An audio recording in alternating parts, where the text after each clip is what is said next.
This is High Vibe TV, the uncensored, guided, and community-based video TV network with content recorded and live streamed from the world-famous High Vibe TV studios. High Vibe TV delivers daily, weekly, and special programs focused on astrology, spirituality, history, community, and more.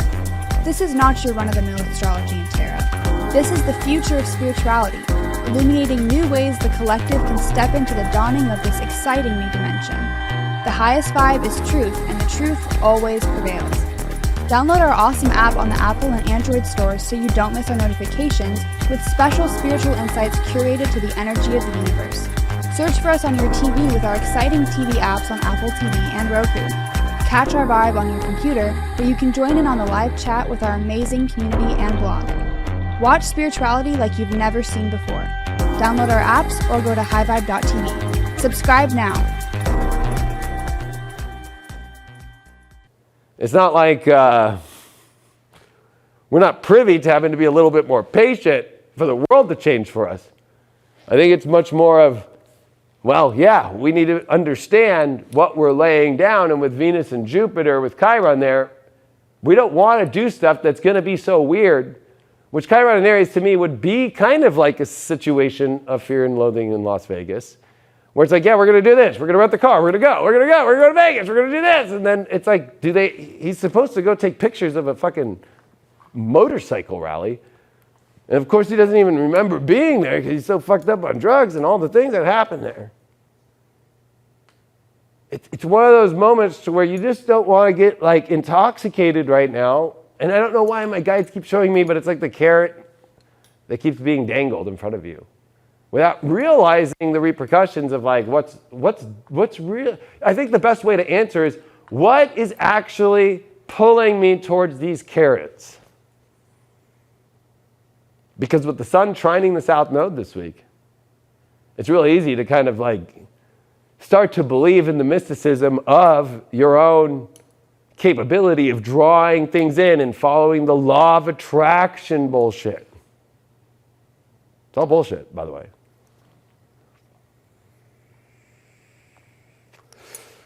Especially if you think of Pluto. Pluto is, I can survive without having the desire. Because when you get lost in desire and you forget about boundaries, when you become obsessed, when you become jealous, all those kind of things are what Pluto's dark side is. So when you have it in Capricorn, it's I have control of my life. And you forget about the boundaries. And when you forget about boundaries, and we're already in Pisces, and you have all this in Aries that's dangling carrots in front of you with Chiron that's right behind it, it's kind of like, you know, one of my favorite one of my favorites is Pablo Francisco when it comes to stand-up comedy. And he always does this one joke where he's like, have you ever met those chicks where it's like, looks good from behind, and she's on the stair stepper, and then she turns around, ah! You know, that's Chiron right now. It's like, it looks real good. But with Chiron right there, it's just like, move over one little inch. I thought I was going to marry you or something. And it's like, and then this little, hi, you know what I mean? You're like, oh God. So it's like one of those moments to where it's like, personally, you guys pay to be on High Vibe to get all the content on here from all the people. But since this is the #1 show and I'm an astrologer and you all look at this show as a guidance, I would not be buying into this Venus-Jupiter bullshit. Especially that Venus is the dispositor of the North Node, and this is like a test of Taurus, right? It's like, if you're going to have the best of the best, it doesn't come fast. Not at all. The idea of rushing something, or rushing into things, or rushing too fast is why Venus is at detriment. And since the North Node is in Taurus, and we're in Pisces Sun, it's saying for us to really chill back and wait and, you know, engage into situations. And Jupiter's all about the biggest lesson always, which I'm surprised a lot of people in the astrology community learn the lesson. You don't figure out Jupiter till the end of the transit. It's at the beginning is always when you're fucking dumb. You know, you're like, oh yeah, this is for sure going to happen. And it doesn't. You know, so it's like one of those moments where it's like, Especially that Mars is the dispositor of all this Aries energy, and it's fucking out of bounds, and it's fucking lost as fuck, and the moon's going to be with it, and it's covering over these Venus eclipse zones. We can learn from the lessons of 2004 and 2012 in those periods of those Venus eclipses. That was the second week, beginning of June on both, right? But if that's too much for you to take in, I mean, that's where maybe astrology might be, you know, I do it daily, that might help you out. Might be too much, but it's one of those moments to where, think of it like the car ride, right? You got to think of yourself right now as in a car driving. But your soul is going to catch up, and it's your ego right now going like, oh yeah, catch up with me, soul. And we do that in life. I'm going to do this. I'm going to be that. I'm going here. I'm making this change right now. I'm doing this. I'm doing this. And especially with all this Pisces energy, it feels like, because we've come out of the grips of Saturn's realm, even though that's the weird part, this week into next week is a little weird. Well, we're going to the 27th this week, and then next week when we come back, it'll be the 28th, and we go into March 1st, and then, oh shit, there's only 2 weeks here of the Sun in Pisces without Saturn. Then we'll come back into a sign to where the Sun's going to realize Saturn's there. So everywhere I think on the deeper levels, and that's why I do deep astrology, is because you're not going to hear people talking about that. Most astrologers are not even thinking about that. They're already telling people, go! You know what I mean? I'm like saying, whoa, whoa, whoa, whoa, whoa. This is a 2-week weird moment that you will not ever feel in your life like this, where it could feel so good. Yet the sourness that's on the other side could be so bad, depending on how much you're going to put so much emphasis or make so much radical change, right? And that's why I think that it's no coincidence that the Sun is going to square the Moon in Gemini, this first quarter square, right around these exact degrees where Saturn's going to station in retrograde in June. And I think that this is about patience. Saturn also, for the fact that it's coming to 29 degrees, we're at these very, very mature critical degrees. It's about truly, we have to finish the understanding of what the fuck's really going on over the last 3 years, what are the lessons that you've learned, and what also is the big lessons of Pluto and Capricorn that you've been learning since 2008.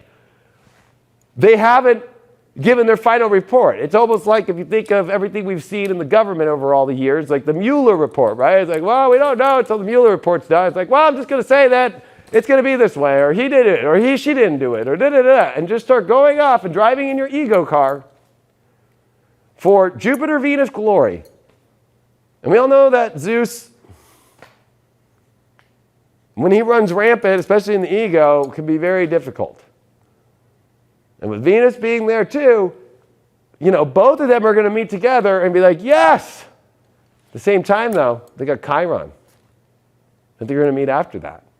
And that's all going to be happening in these 2 weeks right before Saturn comes back to meet in the same sign that the Sun is at, which is a harsh reality that's going to come to the illusions that are going to be part of the beginning of any Saturn transit. Remember, when Saturn right away entered into Aquarius, guess what happened? Pandemic!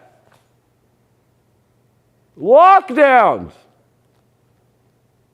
So when it comes to your illusions, and where you subconsciously have been running too fast, in 2 weeks' time, all this Venus, Jupiter, all this forward movement, all this moon going through all the personal stuff and saying, fuck, the old people are in the back, fuck them. Trust me, I align with that. I'm one of those kind of people. Like, let me get in the fucking car and fucking full blast that motherfucker. But at the same time, if you really want to leave the wiser, elder ones that are actually at the last degrees of the 2 signs that rule karma, and you actually going through the stupidest karmic situations of your life because you didn't pay attention for the next 2 weeks forward and you got dangled into the easy, which it reminds me of going into Chitty Chitty Bang Bang and the fucking weird dude that sells candy to get kids and put them in the fucking trap. That's what this Venus, Jupiter, Chiron is to me in Aries, with the North Node being in Taurus, where it's like, you should have known better. That's not good candy. Did you see that dude selling the candy? So it's hard. Because I think it's about the slow and the steady. I think it's about having a curiosity still, but at the same time, like, I know what I want to see. My identity is very clear on what I want to see, but I need to see how it's going to come together while still pursuing it, but steadily, and definitely without a rush, and definitely without making major life-changing decisions at this moment. Because we're not even going to see for 2 weeks until Saturn comes into Pisces, and Saturn in Pisces always is going to bring about the hook that pulls us back, especially in Pisces, right? Which is all about going backwards spiritually, right? So it's like this can become extremely neurotic, especially when it comes to more of the manic states with all this Aries with Jupiter, Venus, of just like, yeah, the sweet candy, I see it, it's here and it's going to stay forever. When we all know that Saturn is going to bring that hook in and pull us all backwards, to be like, is that an illusion? You know, and that's why I'm saying as our soul's going to try and catch up with where Jupiter and Venus are in the next month, I mean, that's going to be when Pluto comes into Aquarius. And so the fact that the most major energies are happening, and you got to really kind of wait for these two to really shift gears, because they're actual gears that are about transformation, evolution, change, and chapter changing, and the time. Not the baby planets, let's call them, Venus and Jupiter. They're what we want to express at the moment. So it's about expressing things that feel positive in the moment without having such serious implications on your life. Without having, and making sure that you're paying attention if they will have serious implications on your life. Not looking so much at the benefic. The benefic is there. It's looking at if it's too much, and will it fuck with the quality of my life? Literally the quality with the North Node of Taurus, and literally also at the same time. The weirdest shit you'll ever see in your life. The fact that the sun is right now in Pisces and it feels good. See a Neptune. It's like, yeah, we're fucking chilling out. Everything feels chill. It feels like I'm floating again. And then in 2 weeks, Saturn. Because literally when the sun's coming to that midpoint of Pisces, Saturn ingresses into Pisces on the 7th of March, and then you got Saturn at the beginning, you got Neptune close to the end, you got the sun near the middle somewhere, and the sun starts going, whoa! You know, and that becomes a battle too about, we haven't seen Saturn and Neptune in the same sign of Pisces all the way back to the 1522 and 23, so. I think it's ironic that's exactly 500 years ago. Right? 500 years ago. So, and you know what? All the people back then, oh boy, they were saying, oh yeah, this is the way. This is the way. And then it was like, nope, this is not the way. So, enjoy the moment. Enjoy the greatness. But also in the back of yourself, know it ain't going to stay like this at all.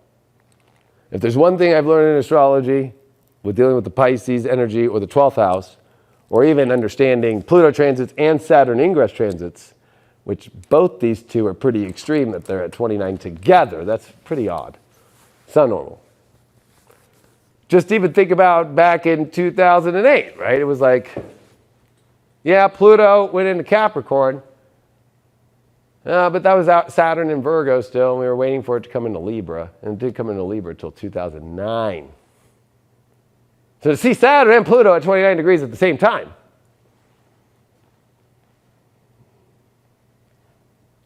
Find me some charts. You know what I mean? Find me some charts of both of them ingressing into new signs. They only do that following after Saturn-Pluto conjunctions, and it depends on where the conjunction is. If it's early, that's a different story, because Saturn will go in way before. But the fact that it perfectly happened at 22 degrees of Capricorn means that the speed of Saturn and the speed of Pluto is pretty much exactly what creates what we call the precession of the equinox and the 7 degrees that we're off, right? Or the 23 degrees that we're off, but the 7 degrees that we miss. Think about that. So, I know that'll mind fuck you for the next week, but not the time to pay attention to the little kids' table and the youth that think they know where they're going right now. As my dad always said, my late father, youth and enthusiasm will never outdo age and treachery. And I think he has a point with that one. Because if the youth and enthusiasm today tried to make Black Lives Matter happen, tried to fight up against the vax, tried to do a lot of the things that they've done, I think one of the lessons we've learned with Saturn in Capricorn in the last, since 2017 at the end, all the way until we got into Saturn ingressing into Aquarius at the beginning of 2020, and thinking about also the last 3 years of Saturn Aquarius, age and treachery sure has a good foothold on things. Doesn't mean it's going to win in the end. But it's one of those moments here where it does feel like a big trap. Right? The stillness and where things are at, the confusion that mounts about what's happening all over the world and in your own life, we're going over territory that, the best way I could put it, that might trigger people afraid of war is a mind trap. Right? Not a mind, but the minds that are laid of our karma and our subconscious that need to pay attention to what we're doing. And to use this benefic energy to enjoy the glory of what we already have and how it can help us to define things forward once we get to the spot and we together or with others or finally our soul has met with some sort of identity that we can actually start to figure these things out in our life with, like when the Sun and Jupiter start to come together in Aries, and we're already in Pluto, Aquarius, and Saturn at a solar eclipse in Aries, and so forth, and a new moon at 0 degrees of Aries that we're going to have 2 new moons. But definitely not in this new moon cycle. And definitely not right now with Saturn at the end of Aquarius 29 and Pluto at the end of 29 Capricorn. You will never see anything like that ever again in your life. Ever. Remember that one. This is High Vibe TV, the uncensored, guided, and community-based video TV network with content recorded and live streamed from the world-famous High Vibe TV studios. High Vibe TV delivers daily, weekly, and special programs focused on astrology, spirituality, history, community, and more. This is not your run-of-the-mill astrology and tarot. This is the future of spirituality, illuminating new ways the collective can step into the dawning of this exciting new dimension. The highest vibe is truth, and the truth always prevails. Download our awesome app on the Apple and Android stores so you don't miss our notifications with special spiritual insights curated to the energy of the universe. Search for us on your TV with our exciting TV apps on Apple TV and Roku. Catch our vibe on your computer where you can join in on the live chat with our amazing community and blog. Watch spirituality like you've never seen before. Download our apps or go to highvibe.tv. Subscribe now.